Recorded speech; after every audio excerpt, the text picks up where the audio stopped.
How you doing, legends? Welcome into my first Big Bash SuperCoach video. I know a lot of you have been asking for it. I'm super excited for the season ahead. It is a slightly condensed season to what it has been in the past, which I think is very exciting. It seems to be one of those leagues where it comes through into January. Everyone's really busy and they've watched a lot of cricket, especially with the test matches on as well. Australia playing in those against Pakistan this year. So, mixing that in, the Boxing Day test, plenty of Big Bash each and every day. Gets a little bit too much, and it's a little bit shorter this time, which means it's going to be great for Big Bash SuperCoach as well. There's going to be 9 rounds in it, and it's going to be starting on the 7th of December there, and then going all the way through to the 17th on the other end, the 14th on the other end of January, which is really cool before it gets into the final series. So I'm going to get into a few things in this video based around the schedule and obviously a little bit around scoring and how many of your guys actually count each and every round as well. And it's a little bit different to that of the NRL, very similar to that of what we're seeing in the BBL SuperCoach as well. If you're looking at that right now, is that there are teams that can play multiple games in a certain round, and we'll get into that very, very quickly. But firstly, I want to get into the prizes for the Big Bash SuperCoach, which is really, really cool. If you come in first place, it's $25,000, which is absolutely incredible. So you can imagine there's going to be a lot less people playing in this one compared to that of those guys playing in the NRL and in the AFL SuperCoach and the like there. So a massive, massive prize, half that of the NRL, but so many less people will be playing. 5,000 for second, 3,000 for third, and 1,000 for each of the next, 8 prizes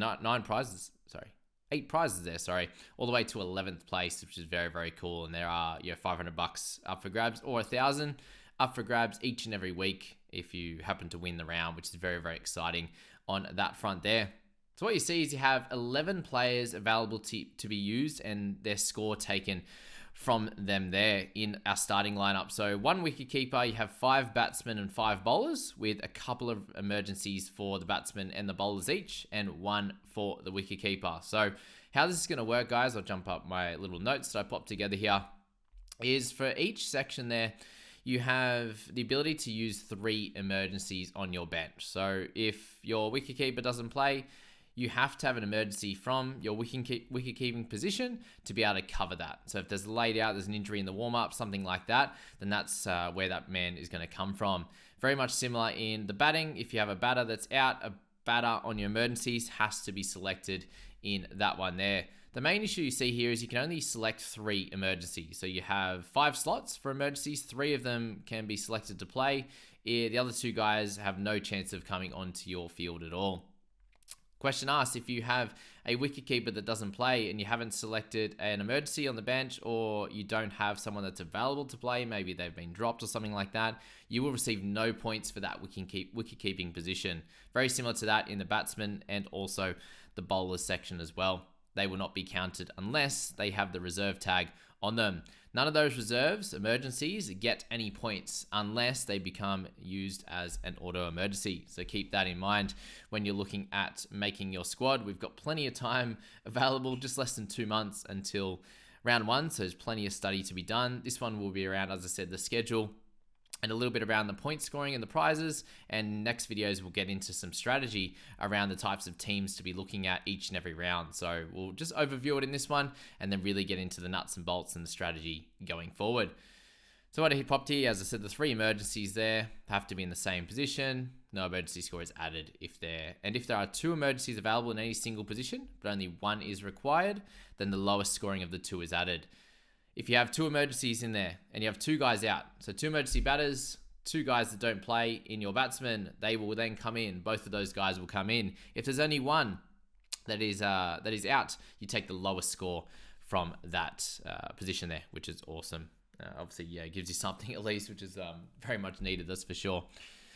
So, the big thing with the rounds here is round 1. There's actually 7 matches. So they get things going in a lot of games really quickly between December 7 to December 13. And then from there, you see it's usually about a 4-day lot of matches there. And it's 4 matches in every round, apart from round 7 there, from January 6 to January 10, where they have 5 matches. So this round 1, I think, is super important. And there are teams here that play multiple matches. There's even one team in the Heat that plays 3 matches in that first round, which I think is absolutely incredible. And just looking at that in itself, Heat play 3 games there.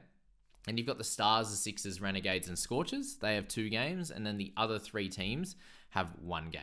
So if you're looking at that round 1, it's going to be really important to have at least a few players from the Heat, and I would be suggesting for you to captain one of those guys. Michael Niza is someone that stands out at the moment with how good he's hitting the ball, and obviously he's bowling as well. But yeah, so many runs at the moment. And you imagine he gets an opportunity in the middle order and being able to bowl plenty of overs and give himself plenty of opportunity to score really well. And we'll get into that scoring system a little bit later in the video. But the Heat play 3 matches, super important there. Stars, Sixers, Renegades, Scorchers. So you'd like to fill your team in round 1 with a lot of these players, but you do need to look at round 2 and what can happen there. For example, the Stars, if you look into this further, which we'll get into in the next video, but Stars I've written down here, they have that 2 games in the first round, and then they have 0 in round 2. So something to clearly look at there is that you're not overloading with too many Stars plays in that, because otherwise you're going to have to trade those guys out, most likely to field a good team in round 2. So you're wanting to look at mixing your team with players that can do really well for you in round 1, but obviously you can do well in round 2 also, when there is only 4 games. And that's something to look at. The Heat play 3 games in round 1. They play 1 in round 2, thankfully, but they play none in round 3. So that makes it a little bit tough. Obviously, following that first round is going to be awesome for them. But then, do you really want to own Heat players for the next 5 rounds? Because they have 4 games in the next 5 rounds in total, where other teams are a little bit better. So maybe it's not overloading with Heat players, but maybe it's getting a couple in there.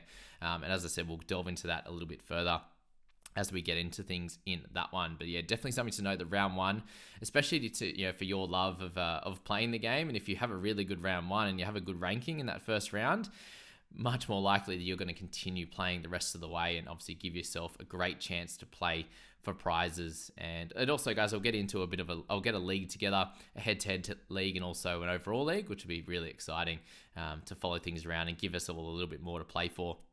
That's for sure there. So as I said, 4 matches, everything else except for round 7 there, and we'll get into that a little bit more in the next video there, where I really delve into sort of some of the best players to select with the bat, and why I think, in my personal opinion, the bowlers are a much better way of going about this, spending a little bit more on the bowlers just due to consistency than that of wicket keepers or batsmen there. But as I said, we'll get into that a little bit further in the next one. So round 1, super important, just because there's extra games and you want to get as many points as possible. So rounds 1 and 2, the best teams are, the Heat has the 4 games, Sixers, Renegades, and Scorchers have 3. So I've blocked it into rounds 1 and 2 just because there's so many games. Then rounds 3 to 5, and then we have rounds 6 to 9, so to finish things out for the season as some of the best games. So all other teams have 2 games in that first 2 rounds, which is sweet. So really not missing out too heavily if you don't, if you do spread things out, and not have too many from Heat, Sixers, Renegades, Scorchers. If you have a couple from the other teams, you're not missing out too much in that one. For rounds 3 to 5, the Stars have 5 games, so they're in this first lot of having 2 games in the first 2, but they're really a team to target in that next 3 rounds there. So they have the 5, Renegades and Thunder have the 4 games, and you look here, Scorchers have 1 game during this 3-round period. So they're solid in that first 2, having 3 games, and they have 1 in that next 3. And you'll see here in the last 4, they have 6 games. So each team has a little bit of a run where their players in your team are going to be really, really important. So Stars 5, Renegades 4, Thunder 4 in that one. And some of the worst teams include the Scorchers for 1, Heat for 2, and Strikers for 2 games. So completely makes sense. Heat have the most games in the first 2. The next 3, they have the second lowest with only 2 games there. So yeah, really rounding out your team and just knowing what's coming ahead is going to be super important for you to do well in BBL SuperCoach this season. So we get into round 6 to 9 best teams. So Scorchers have the 6 games, so only the 4 in the first 5 rounds, and then 6 in the last 4. So really, get things going from there. They have 2 rounds in a row with 0 games, so they're absolutely terrible to own in that midsection. Strikers have the 5 games to finish, and Hurricanes also have the 5. So 2 teams as well that okay throughout the beginning of the season. The Strikers have 3 in the first 2. They have 0 in the next one, 1, and then they have a nice, solid amount of games of 5 in that last 4. Hurricanes are very, very similar to that of Thunder, and they have a lot of just rounds with 1 game. So, if you do own them, you're not absolutely missing out.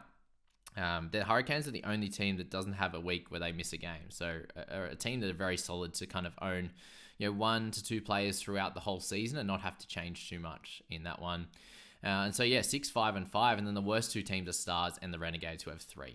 So you can see here, this middle section and the last section, there is a big discrepancy between the teams that have the highest amount of games and the lowest compared to that in round 1 and 2, with Heat having 4 and the worst being 2, with most teams either 2 or 3 in that one. So really important, I think, to get a good start, potentially being using your trades and using a boost in that next section of games could be really important to set yourself up for that middle 3 to 4 rounds, and then potentially having a boost again to lock in some Scorchers, some Strikers, and some Hurricanes in the last 4 rounds. So really thinking, unless you have an absolute shocker in round 1, or you load up in Heat players and want to use a boost in that one, so it could be after round 1 that you use that one.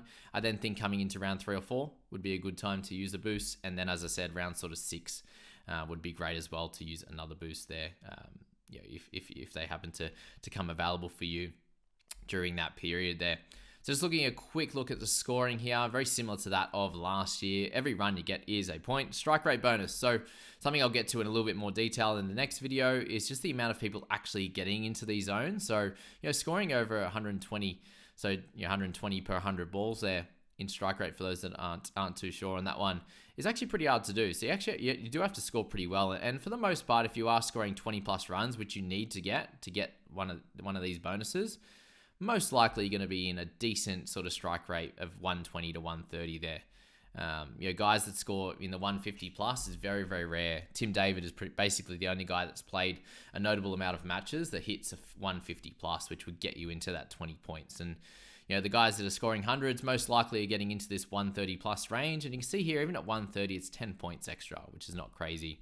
Scoring at 50, you get the 10 extra points in the batting. So this is where sometimes the consistency isn't there as much for batters, because we know that it's very hard to consistently get a 20, 30 plus in the batting department. And if they had a runs bonus here of a sort of a 25 or 30 plus for 5 points, I think that would even things out a little bit as well. But that's that. Moving to the bowlers, and 20 per wicket is obviously helpful.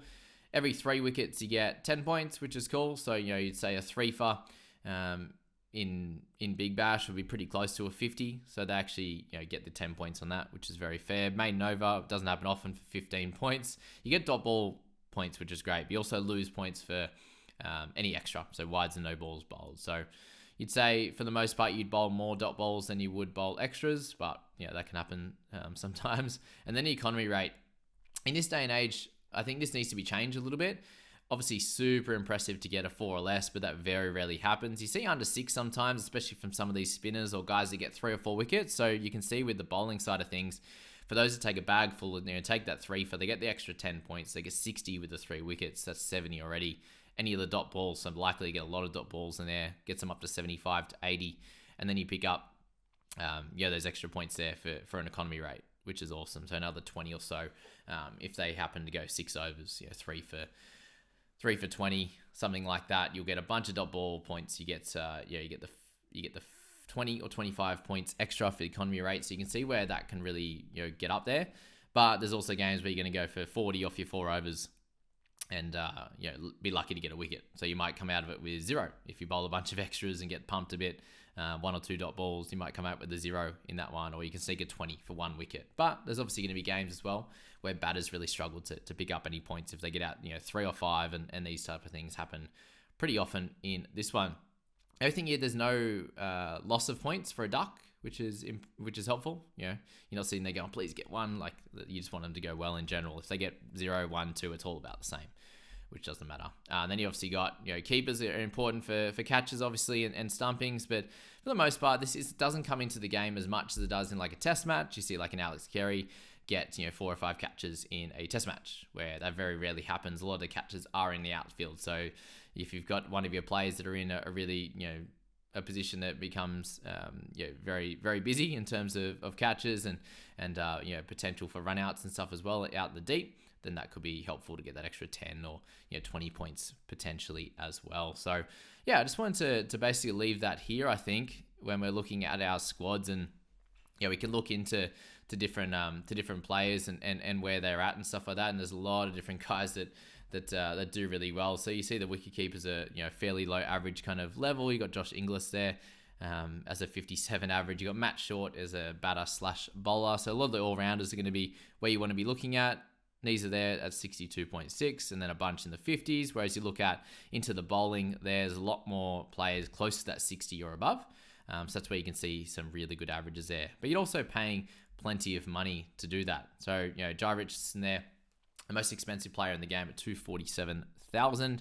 And the remaining salary you get for the entirety of the year is $2 million. So, that's only nine players. Nine Jai Richardsons gets you there. So really, like there's a decent amount of money out there. You can mix a bunch of these top guys with a bunch of the cheapies as well. So you're looking down the line. That's the cheapest players there being the rookies at 42,000, and then you got a bunch of guys in the 60s to 70s range for guys that have been solid, like averaging 24, like Ben Menenti or Pete Siddle or Swepson, averaging in the 20s there, and then guys that have played a very limited amount of games in Cooper Connolly, sitting there at a 32.5 average last year, but priced at 70. So it's very easy to get some cheaper guys in here. Guys like Tanvir Sanger, if he comes back and does a good job. You got Wildermuth and Prestwidge, these type of guys in the heat who are playing 3 games to kick things off. If they happen to get an opportunity through injury, or Matt Kuhneman there, 104,000 there. So fairly easy to get a lot of these guys at around that 100K. They're actually going to do a solid job, get you 20, 30, and if you get them in the right week, the right round there, you can get that double points and get a 50 or 60 like one of the expensive guys can do. So if you end up trading well and doing a good job on that front, you can do a really, really good job going forward. As I said, in the next one, we'll really delve into guys you want to be targeting. We'll also look at certain positions you want to target as well, and utilize a little bit more chat around some trades. But we've got 49 days to go. Thank you if you are a new follower of the channel. I appreciate you coming here. And if you are one of my NRL team, then thank you for coming back. I appreciate you all, and we'll see you in the next video.